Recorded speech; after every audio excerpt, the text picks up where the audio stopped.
you go to SummerSlam, you win the title from Undertaker. The accident happens with Austin, so he's out. But then you guys had one last kind of UK show, which is one night only, and it's you and Undertaker. It's Bulldog and Shawn in the main event. It's Bulldog's homecoming. His sister's in his corner. You and Undertaker are having the match before Undertaker scares the out of the German ring announcer, Carsten Schaefer, who runs away. What are your memories of One Night Only and doing that show? Because I mean, at the time you didn't know it was going to be your last big UK show with WWF, but what are your memories of that show? Well, I love working with Undertaker. I love. We absolutely had such a great match at SummerSlam, and at SummerSlam was the first time since the cat fight I had with Shawn in February or something, or March, or I don't know when it was, but we had that fight. Shawn and me didn't talk to each other anymore. But then when it's like Vince goes, Shawn's going to be the referee at SummerSlam, I remember going, this would be interesting. But me and Shawn didn't talk anymore at all. But going into SummerSlam, Shawn was civil with me. We were kind of talked, and I was trying really hard to mend some fences if I could with, because I wanted to do business with Shawn and for Vince. I was a very much a company guy. I was always trying to think for the company, and really all I wanted to do was draw money with Shawn. And so the fact that he was cordial to me in the dressing room, being the referee, and agreeing to whatever we wanted to do, I thought it was a good sign that we're actually communicating now. We got where we were kind of casual with each other again. And a lot of the friction that we had, I thought, was over. But unfortunately, when I spit on Shawn at the end of the match, kind of put everything back on the fire again. And that was all an accident too.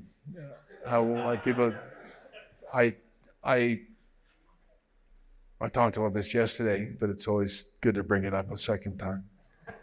That I remember I told Shawn, I said, we have to think of something that would really piss you off.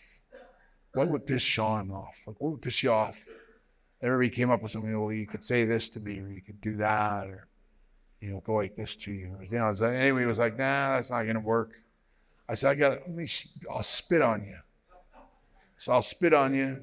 And I said, I promise I won't spit in your face. I'll spit right on your shirt. He goes, okay, spit on my shirt. That'll be great. And it was, except for you wrestle Undertaker for 35 minutes. Your throat's pretty dry and frothy. And the timing, that's what I love about the Undertaker at SummerSlam, was that the timing of that match, including Shawn. Shawn was a great wrestler, and his timing was always spot on kind of thing. He had good timing. Shawn was a guy that was not going to screw up anything in a match. And the timing involved me spitting on Shawn had to be done in a split second. I remember it was like 3, 2, 1. Now you got to spit right now. And I remember I had nothing in my mouth to spit, so I had to dig deep. And I kind of just coughed out whatever I had in my lungs. And it came out like 2 twin oysters, 2 frothy vanilla milkshakes. One hit him here, and then the other piece, which was attached, flew up and hit him right on the face. And you might remember it hanging off Shawn's nose when he was doing the count, and he was trying to wipe it off, and he couldn't wipe it off, and it was very frustrating for him. And I know that set him off. But even when we came back to the dressing room after, I remember I apologized. I said, I had no control over that. Like, I'm so sorry. And he was like, don't worry about it. It seemed fine with it. But I think when he watched it over at home, he was like, he did that on purpose. And I swear to God, I couldn't have done it on purpose if I tried. But it was a good spit. And, but I thought when I spit on Shawn that it set everything back with him and me again. Like we weren't cordial to each other anymore. We weren't really talking to each other anymore. And that was unfortunate because it was not intentional. And I told him that. I said, I swear I would never do that to you on purpose. But I think Shawn and me were getting to the point where I swear that I never did it on purpose, wasn't working anymore. And that on vice versa, on both sides. So it's like, he wasn't buying anything I said, and I wasn't buying anything he said, which was unfortunate. But then you guys go to the UK, and he's in the main event with Bulldog. You're in the undercard with Taker having the match. And it felt like, in wrestling, not that much is for sure, but when the babyface comes out with his sister who has cancer to face the heel, that the babyface is probably going to go over in his hometown, and then they do the thing where like you guys come out, but you guys can't come out straight away. You have to come out later so that Shawn can win. Like, is that one of the points where you were like, okay, things are bad? There was Shawn and Triple H I was always told, assisting Vince with the booking. But they were all the way. And they had their own agenda. All they were doing was making things for themselves. And I was told by Davey that he was going to, when he was in England, that he was going to go over, and that's why he had his sister there and all that stuff. And that it was Davey's a big moment for him. And I think I was stunned when they changed the finish. Shawn and Triple H changed the finish that day and beat Davey in that match. And I think they beat him. And I remember it was they were beating on Davey in the ring or cheating on him all the way through. And I remember saying to Vince, like, what am I supposed to be doing? Like, why wouldn't I be watching, or why wouldn't I be watching Davey's back, or Owen and me would run down or do something? It was designed to make us all look stupid. And it was designed by Shawn, maybe Triple H in particular, to make us look really stupid on purpose.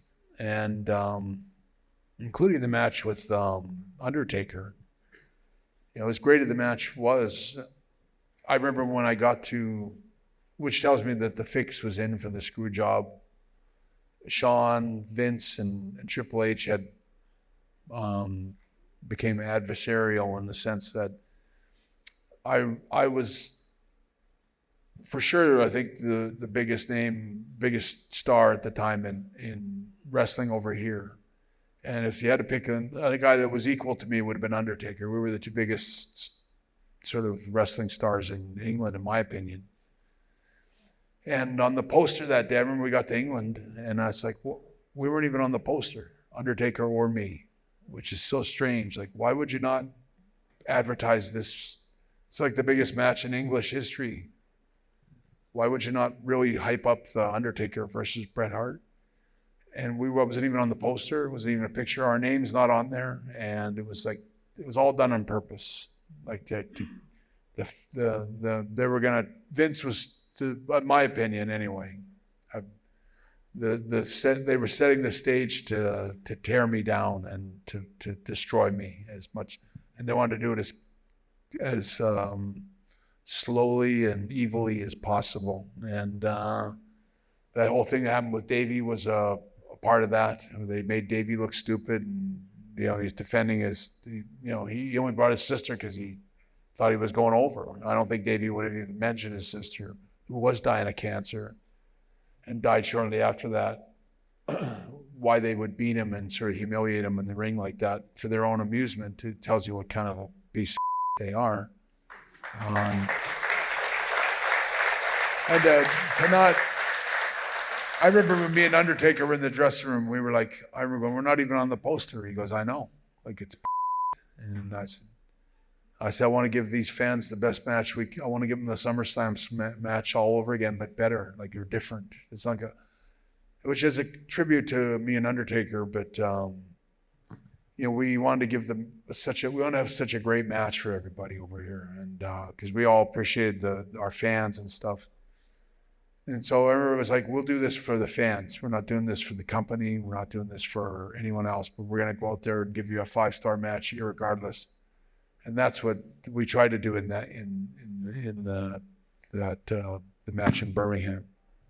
And you've talked about the screw job so many times, so we're not going to go for it for the 100 millionth time now. But like, when you look back now on that Hart Foundation run in 1997 with the 5 of you, does that rank as the greatest portion of your career, do you think? Because a lot of people that say 1997 is the greatest year in WWF, and a lot because of the Hart Foundation. Well, I think I don't know. It's kind of hard to explain, but I I I don't take the when I say I'm the best there is, best there was, best there will be. I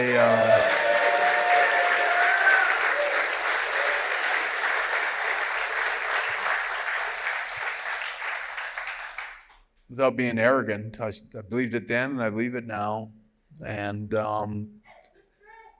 and I think when I got signed to that contract and when Triple H and Shawn basically me over because I was making more money than them. That's all it was, is people who were jealous and just pure straight backstabbing and bad intent. They were people, and I hope things happen to them.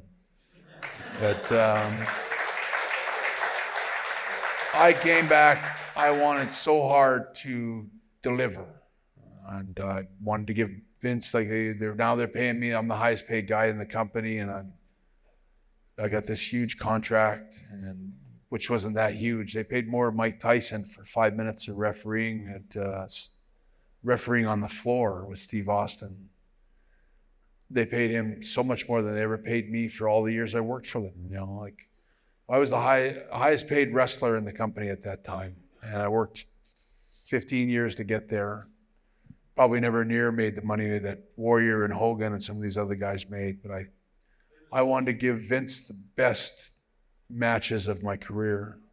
If you look at from the time I signed, I brought Survivor Series, which I think was a great match with Steve Austin. I wrestled Sid, where I lost the title to him. Did I wrestle somebody in a paper in your house? I'm not sure it was Shawn. The four-way with you and Vader and Austin and Undertaker. That one was a great match. I mean, people loved that match. The WrestleMania 13 was a 5-star, maybe the greatest match of my career. The In Your House pay-per-view with Stampede Week, great pay-per-view. I fought Patriot somewhere.